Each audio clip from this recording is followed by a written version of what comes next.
because man's task is to make the earth after the model of heaven. Thy will be done on earth as it is in heaven.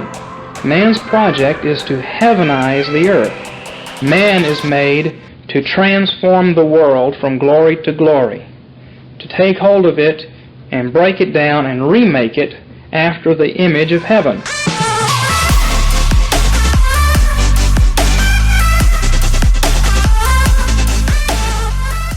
Welcome back to the Reformed Reset, part of Take Hold Studios. My name is Grant, and joined with me is my beautiful wife, Erica, the weaker vessel. Hello, everyone. Check us out on all the social medias, guys. Hit the like button on this video right now and subscribe if you have not already. Check out our website, takeholdstudios.com as well. The audio of our podcast is all over the podcast catchers and anywhere you can find podcasts. So go check it out. Leave us a review there. If you're listening on audio, it would greatly help us out, help our podcast get in front of new listeners.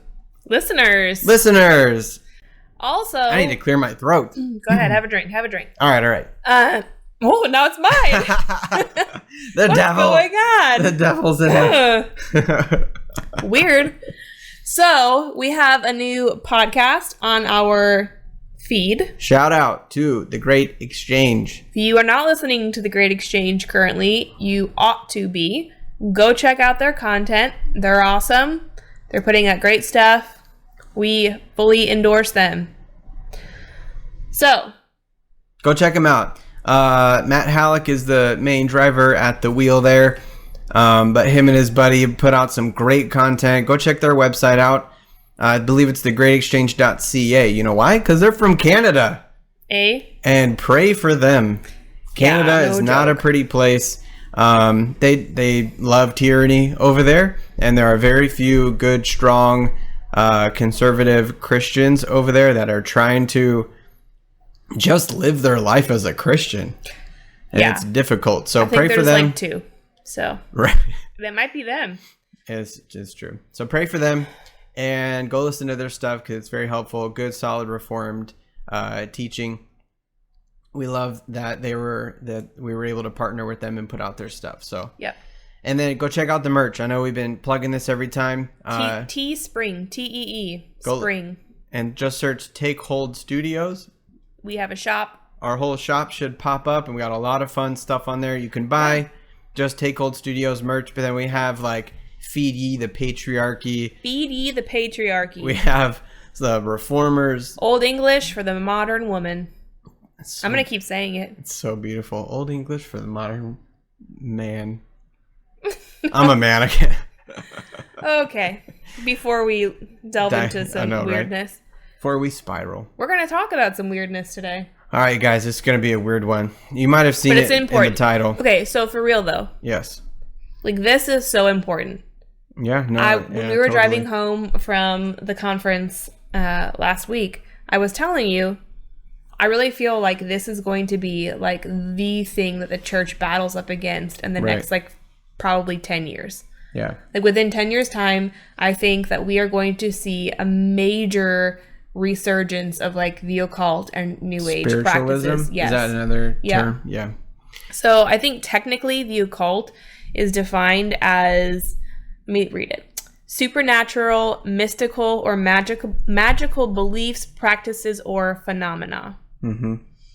That's the occult. So basically anything supernatural or like mystical, new age, like all of that is lumped in with the occult. I would also add Satanism. Mm-hmm. I think that, I mean, obviously we know Satan is Lord of all of those things. Which is not Satan worship. No. Satanism is different.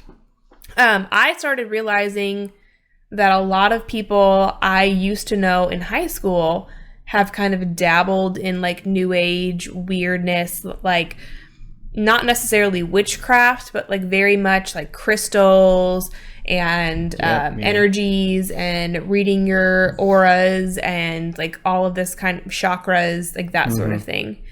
And because I have noticed a steady stream of it, I started like picking up like a book or two and like reading through them, reading blog articles, listening to cultish. Love cultish. Shout out to the guys at Cultish. Met them at the conference. Yeah, that was super cool. Yeah, awesome. But basically, as I was listening to Cultish, they had a guest speaker on, and I think his name was Stephen Barkarts or something like that. Okay. I could have it wrong, but I think that's what his name is. And I think he was basically saying that the new atheism basically has kind of brought us to this point where a massive amount of people are unfulfilled with their atheistic beliefs. Go figure, right? They feel as though basically atheism has not given them what they're looking for. It's not filled the hole that they thought it might. And it has propelled them towards the occult. Yeah. Many people have. So he was saying something similar, and when I heard him say that, I was like, oh my gosh. I looked at Grant and I was like, this is exactly what I've been saying. So many people are dabbling into the occult right now. Go ahead. So it made me think of something as you were talking, that most of the people, or I've noticed that some of the people who are going down the deconstruction route, get into a very mystical expression, if you will, of Christianity. I've noticed with a lot of people that were raised, let's say conservative, Baptist or something like that. Let's just say that they were raised general conservative Christianity, right? You believed in creation, whatever. And then there's kind of been this split with people our age, and a lot of them have become reformed, and they do adopt a more thoroughly reformed and liturgical expression of worship, and a more robust reformed theology of all of life, which is why you see Doug Wilson becoming so popular, and other men of that ilk, right? Other men of that kind of crowd.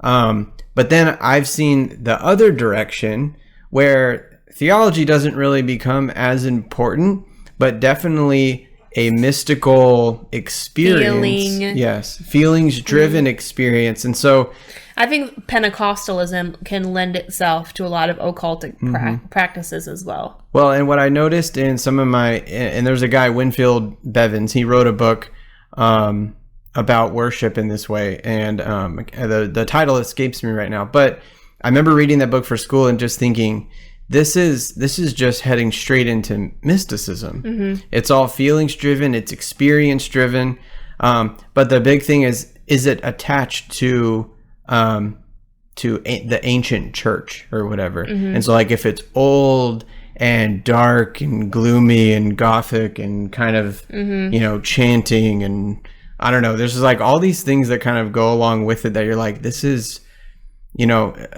a lot of this isn't bad, but it's heading... We're not talking James B.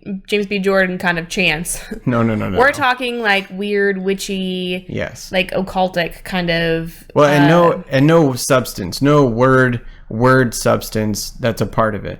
And you'd have to read the book. So anyway, I'm just saying that I noticed with the deconstruction crowd and kind of the walk away from a robust evangelical faith, that mysticism seems, and this occultism pops up. We know that that's darkness, and so anytime you walk away from light, you will end up like entrenched in darkness. That's just the natural progression there. But a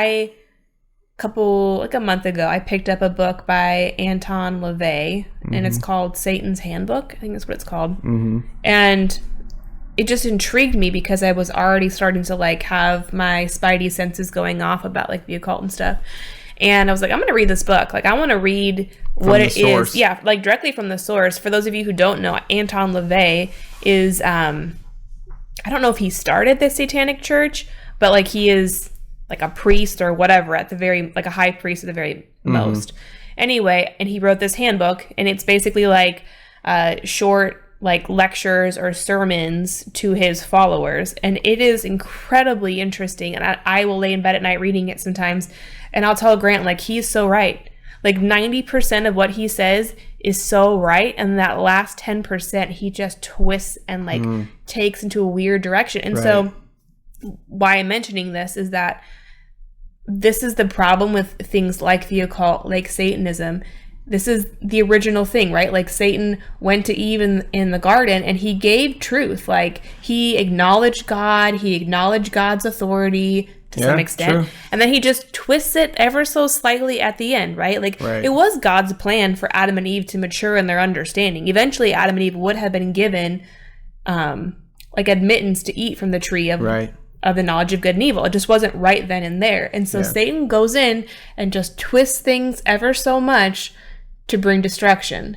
And you can see that with like the occult and with Satanism and things like that. Like there's always a little nugget of truth hidden in there, and then it just warps it and twists it in such a way that it brings forth death instead of life. Well, and I hope you hear everything I just said along with what Erica just said, because a lot of things I just mentioned, many people will think there's nothing wrong.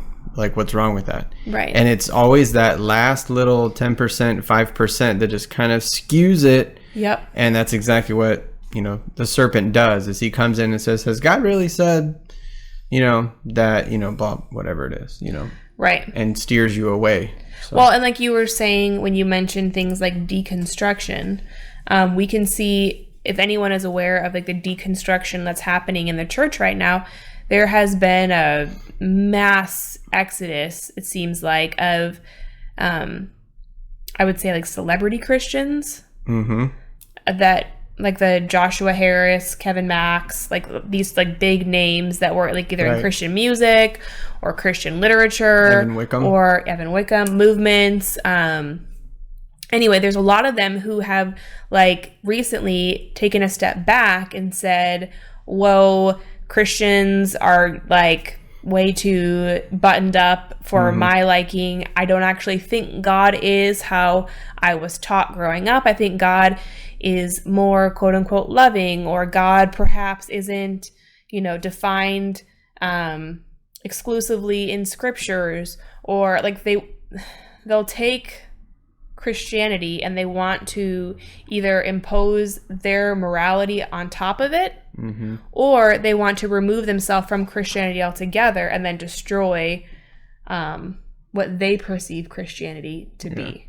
So as we're talking about this, maybe some people are wondering what would be some tendencies already in the culture to guard yourself from, or what are maybe some road signs to pay attention to. Well, I think you mean in like the world or in the church, because sometimes I wonder if the church, if there's that much difference. Yeah, pretty much. Yeah, exactly. If you were to walk into most evangelical churches on a Sunday morning, I actually think you will find a lot of occult practices. All right, so I'm going to throw something out there so we can stomp on it and totally tick off a bunch of people. Ooh, you almost said a P word. I know I did. Maybe I shouldn't have said it. Should I just say it? I don't think it matters. We have 2 listeners. How occult is the Enneagram? Oh, it's sheer occultism. 100%. And so, for those of you who don't know what spirit drawing is, it is this... Is that clairvoyance? Is that the same thing? Or am I confusing my... So, spirit drawing is when, like, you get into this, like, trance-like state, and you allow the spirits to talk through you, and, like, you'll just, like, draw. Like, we've all probably seen movies or whatever where, like, there are these, like, psychics or whatever, like, drawing things on a piece of paper, and their eyes are, like, rolling back into their head. Listen, and whatever it is that they're drawing is supposed to be, like, a message from the spirits for your benefit or whatever. And so that's how Enneagram started, with spirit. Like, people who were thinking they were hearing from spirits. Did it really? Yeah.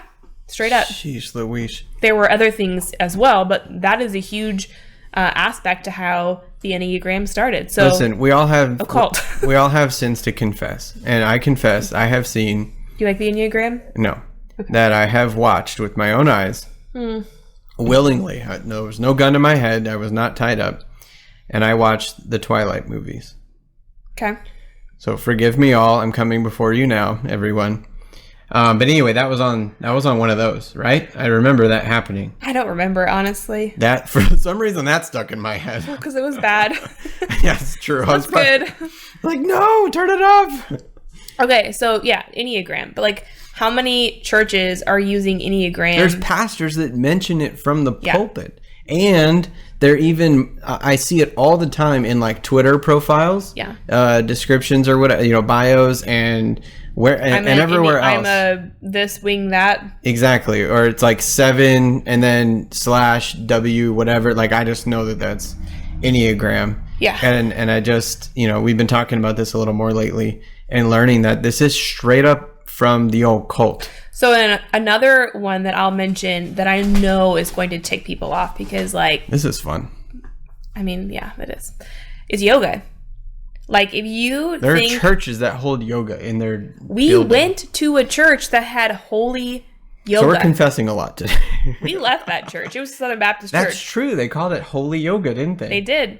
For those of you who don't know, yoga is literally a form of worship. It's not holy. It isn't it is to unholy. A pagan god. It is not holy. Once again, if you want to fight with me, I would just encourage you to go listen to the cultish episodes where they talk about, they actually have a woman who was a yoga teacher come in and talk about her experience with yoga, and it is straight up demonic. I'll try and link them. I'll throw those links in our description. So if you want to go watch those episodes. Anyway, we could go on and on, but here are just a few.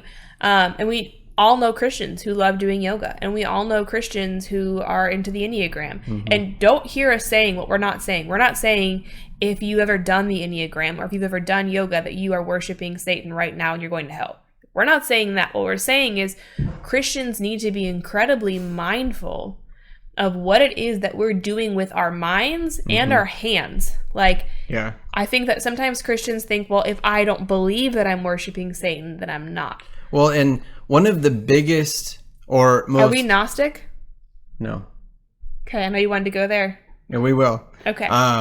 We will, because that's important. But one of the most prominent lies that Satan tells us is that he's not there.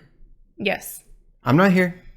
And so many Christians will undiscerningly go live out in the world and do things like Enneagram, but then they let it actually affect their life, and it's like how they interact with people, or it's how they, rather than letting the scriptures determine how they live their life and how they interact with people. And unbeknownst to him, Satan's laughing back in the corner because he just got you to follow his ways to deal with humans rather than God having you interact with other people. So define Gnosticism for those of our listeners who may not know what Gnosticism is. Okay, and then we'll tie this into... We'll wrap her up. All right, cool. So a lot of people at least have heard the term Gnosticism, and I got clarification from a professor of mine recently, because sometimes you hear Gnosticism as, the word Gnostic comes from the Greek word gnosis, which it does, and that just means knowledge, which it does. And so Gnosticism was a group of people saying that they have the secret knowledge. So anybody who has, secret knowledge, this is Gnosticism. Now, that's only half true. The further truth of the Gnostics in the 1st century, 2nd century, and then it's just been a Christian heresy tendency since then, is that the spiritual world is more important. The immaterial is more valuable and more important than the physical. And so you find certain early church Gnostics, or that era, right, the first 400 years AD basically, who are Gnostics, who are promoting celibacy, who are promoting ascetic practices like whipping themselves, crazy gruesome fasts. And they're doing all of that because they're trying to degrade the material, the physical world, in order that the immaterial or the spiritual world gets some kind of benefit. And all of that is Gnostic tendencies to overemphasize the spiritual over the physical. And this comes out in churches who belittle or degrade the sacraments, baptism and the Lord's Supper. Right? Well, they're unimportant, but that's the physical world. What really matters is how you worship God in your heart. And this is where I was going with when you said, like, we were talking about we believe truth. Like, if we think we are Christians, therefore we can practice whatever we want. We can do whatever we want with our hands, But so long as we're not believing it in our minds, we're okay. Like, we can do yoga so long as, like, our hands can do something wrong so long as our minds don't believe the wrong thing. Like, I don't know how else to, like, describe it, but that's essentially, we don't actually believe that, like, the physical matters, right? We don't actually believe, and like you're talking about baptism, a lot of Christians don't believe that baptism does anything, or the Lord's Supper does anything. We are Gnostic in that tendency. We don't actually believe the physical matters as much as the spiritual aspects or the mindfulness of it all. Yeah. And we're saying that's trash. Yes. And you can look at occult practices like Christ consciousness, wherein they teach people, you can see things, I think it's called, I don't remember the name of it, so I'm not going to mention it. I want to be accurate. But there are very popular teachings, and Oprah has endorsed certain teachings that are called Christ consciousness. And they teach that what we need to do as humans is dig down into ourself and find the God inside of us. Right. That all of us are God. And they'll use scripture verses to twist, once again, to get Christians sucked into this nonsense as well. Yep. Hey, being sons of God, like things like that. They'll lure and entice weak Christians into this weird cult practice where they're telling you, like, you need to find the God inside of yourself. There is Christ in you. There's Christ in you. There's Christ in me. Right. And like when we read the Bible and when we hear, like Jesus was the Son of God, like Jesus is just all of us. We are all Jesus, and you have Jesus in you. I have Jesus in me, and the Bible tells us to have Jesus inside of us. So like this is what the Bible is teaching, and it gets weird, you guys. It can get really weird, and if we are not so careful, if we do not know God's word and we do not rightly divide God's word, we will fall prey to these occult leaders who are trying to entice and lead people astray. I was teaching online, and one of the questions I asked my students was basically how does the world seek truth, and how do secularists seek truth, and how does that compare with the Bible? And one of my students gave a really great answer and just said, you see the world all the time looking at horoscopes. And that's the one thing that's sticking out of my mind as we talk about the occult right now. But I thought that was such a perfect example of what they're doing, and how this ties into what you're saying, that the occult practices, whether you really officially call yourself pagan or not, or a Wiccan or whatever, those occult practices are coming into the cracks of our broken Christian culture. And that's one that it's in every newspaper. They're all over the place. There's thousands of apps. And how many Christians just in small talk will say things like, "Oh, what's your sign? Oh, you're this, you're that, whatever." Like we don't give it a second thought most of the time. And I think the problem is that we don't see it as a problem, right? The problem is that we don't we are so past actually understanding and being able to rightly divide God's word that when we are talking in occultic terms, we don't even see it as occultic. We just think it's like neutral at best, or it's okay to dabble in these silly little extra things, right? Like how many Christians just think of yoga or a horoscope or whatever as just like silly little extra things, like buying a lottery ticket. It doesn't really matter. Like it's fine. That we don't actually see it as worshiping a pagan god. Well, and that's the thing, is even if you don't, just like you said, you're being duped into doing it. Do you wonder too, like how many Christians, well, let me back up. When we're reading through portions of like the Old Testament where it talks about, and so was king, and he did evil in the eyes of God. He left up the Ashtoreth poles the foreign places of worship. I can't think of the name right now. Baal. Yes. Or Baal. Yep. Yeah.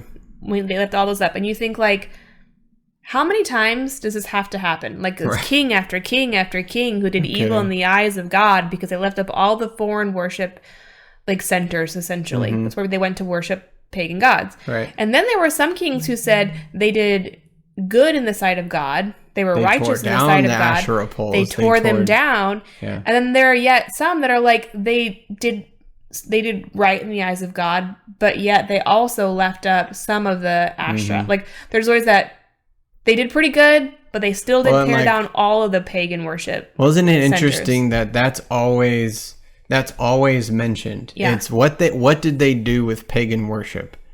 That's always like the deciding factor. It's not even necessarily how they, cared for the poor, or whether they built a better waterway system or whatever. How many good books that they read or wrote or songs that they But it's what did they do with pagan worship? Right. And you think like, okay, where are we at? We need to like take our temperature as a church. Where are we at with like tearing down the pagan worship centers? Yeah. Where are we at with that? I think we're not doing so great. In fact, I think they're kind of constructing new ones around us every day, and we're thinking we can just go there on the weekends and no one's going to notice us. Yeah. So that's all I have to say. Okay. Don't do it.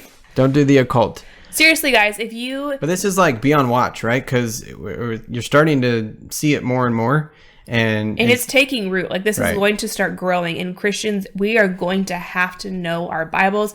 We're going to have to know truth so that we are not persuaded by lies, and also that we can correct people around us. Because I think that we are going to have family members and friends and like coworkers, whatever, who are going to be enticed and maybe led astray by some of these lies. And so let's be prepared to give the truth. Yeah, for sure. Like we said at the beginning, you can go overboard, you can go too far, and you can think anyone who's ever, done a yoga thing is damned to hell and there's no forgiveness possible for them, right? So I exhort you, don't go there, because we know that's a tendency of some. Yeah.